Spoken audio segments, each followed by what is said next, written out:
வீட்டில் போனால் புரள்ற மாதிரி இருக்கும். वहाँ घर में जाने के बाद तो लुढ़कने की जैसे स्थिति रहेगी। என்ன பண்ண போறீங்க? आप क्या करेंगे वहाँ புரள जाके? போறீங்களா? இப்படி கேட்ட மாதிரி இருக்க क्या आप போறீங்களா? वहाँ जाके लुढ़केंगे या ऐसे सीधा ऊपर रहेंगे? நான் குழந்தை கொடுப்பேன்னு சொல்லிட்டு ஒரு உடன்படிக்கை பண்ணனே, मैंने बोला था कि मैं तुझे बच्चा दूंगा, நீ மறந்துட்டியேன்னு சொல்லி क्या तू भूल गया? இந்த 13 இடத்துல இந்த உடன்படிக்கையை பத்தி चैप्टर பேசுறாரு. पूरे में 13 जगह पर बताया गया है।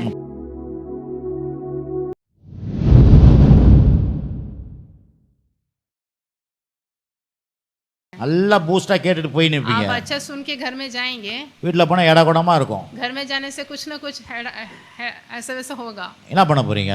आप क्या करेंगे उस समय? போய் கவுந்துற போறீங்களா? क्या उधर जाके एकदम उलट जाएंगे? அப்பதான் நல்லா இருக்கணும். तभी हम एकदम सीधा रहना है। இதுக்கு தான் சொல்றாரு ஆண்டவர். इसीलिए प्रभु बोलते हैं हमसे, கேட்ட மாதிரி அப்படியே நீங்க போற ஃப்ளைட்லயே போயிடுற மாதிரி இருக்காது. வீட்டில் जिस तरह सुन के जा रहे हैं उसी तरह हम घर में नहीं रह सकते। வீட்டில் போனால் புரள்ற மாதிரி இருக்கும். वहाँ घर में जाने के बाद तो लुढ़कने की जैसे स्थिति रहेगी। என்ன பண்ண போறீங்க? आप क्या करेंगे वहाँ புரள जाके? போறீங்களா? இப்படி கேட்ட மாதிரி இருக்க क्या आप போறீங்களா? वहाँ जाके लुढ़केंगे या ऐसे सीधा ऊपर रहेंगे? பாருங்க, உள்ள போன உடனே आप घर में जाने के बाद ही அந்த ஆள் நல்லா ஆண்டவர்கிட்ட கேட்டுட்டு போறாரு. अब्राहम प्रभु से वाचा बांध के अंदर गया था।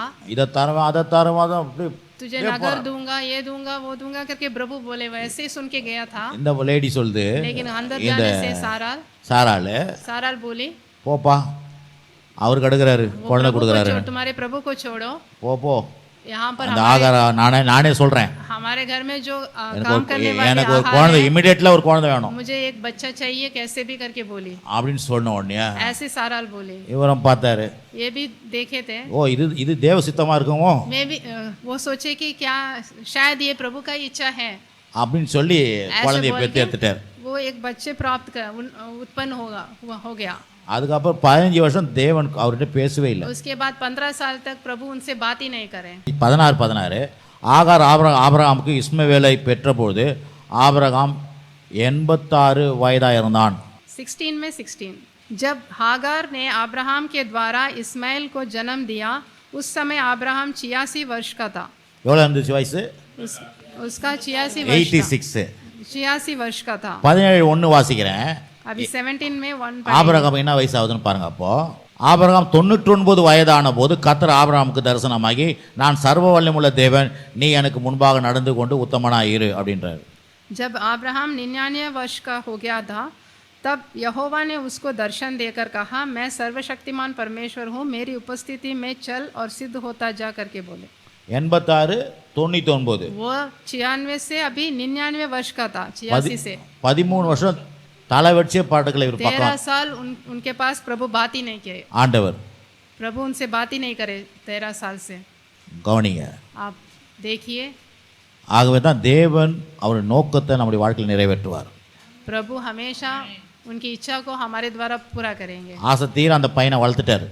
वो उनके बच्चे को तो वो पाल पोष இஸ்மவேலை வளர்த்துட்டார். ஜாலியாக इस्माइल को पाल पोस कर बड़ा किया, நல்லா பால் ஊற்றி கொடுத்து, अच्छा सा प्यार देके उसको बड़ा किया, ஹார்லிக்ஸ்லாம் வாங்கி கொடுத்து, हार्लिक्स लेके அப்படியே மாலுக்கெல்லாம் ஆக்ஷன் போய் मॉल पूरा लेके जाके எல்லாம் எடுத்து. ஆமாம், நீங்கள் என்ன நினைப்பீங்க?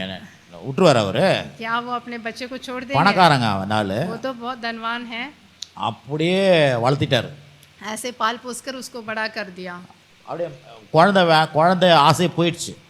उनको बच्चे का वो उनको आशा ही चला गया। ஜாலியாக தான் இருந்துருக்கிறாரு. वो तो अच्छा था। இப்போதான் திருப்பி தலைவர் வர்றார் நம்ம ஆளு தேவன். फिर से प्रभु उनके ஆபிரகாம் அப்படின்னாரு. யாருங்க அப்படின்றாரு. अब्राहम करके प्रभु पुकारे, என்ன मறந்துட்டியா என்ன அப்படின்ற. क्या तू भूल गया करके प्रभु पूछे अब्राहम இல்லை ஆண்டவரே, இவ்வளோ வருஷம் குழந்தையா அப்படின்றான். वो प्रभु वो बोला था बच्चा हो गया करके प्रभु पूछे। சர்வ வல்லவர்னு ஒன்னே वो सर्वशक्तिमान परमेश्वर करके बोले थे, தொப்புன்னு விழுந்துட்டான் பாருங்க. वो एकदम गिर गया नीचे, தொப்பக்கட்டின்னு விழுந்து ஆண்டவரே அப்படின்னா. गिर गया। அப்போ ஆண்டவர் சொல்றாரு திருப்பி, तब प्रभु बोले, அந்த உடன்படிக்கை புது உடன்படிக்கையை ஞாபகப்படுத்துறார். वो नया वाचा को उसको स्मरण करने दिया। இந்த அதிகாரம் முழுவதும் ये जो पूरे चैप्टर में 13 இடத்துல அந்த உடன்படிக்கை என்ற வார்த்தை வருது. वो 13 जगह पर वो वाचा का बारे में आया है। இது ஆபிரகாமுக்கு அப்படி ஞாபகப்படுத்துறாரு. वो अब्राहम से उसको याद दिलाने के लिए ये लिखा है। நான் குழந்தை கொடுப்பேன்னு சொல்லிட்டு ஒரு உடன்படிக்கை பண்ணனே, मैंने बोला था कि तो मैं तुझे बच्चा दूंगा, நீ மறந்துட்டியேன்னு சொல்லி क्या तू भूल गया? இந்த 13 இடத்துல இந்த உடன்படிக்கையை பத்தி चैप्टर பேசுறாரு. पूरे में 13 जगह पर बताया गया है। பாருங்க அங்க சொல்றாரு यहाँ पर बताया गया 2ஆம் है, வசனத்துல, दूसरे वचन में நான் உனக்கும் எனக்கும் நடுவாக என் உடன்படிக்கை ஏற்படுத்தி உன்னை மிகவும் திரளாக பெருக பண்ணுவேன் என்றார். मैं तेरे साथ वाचा बांधूंगा और तेरे वंश को अत्यंत ही बढ़ाऊंगा।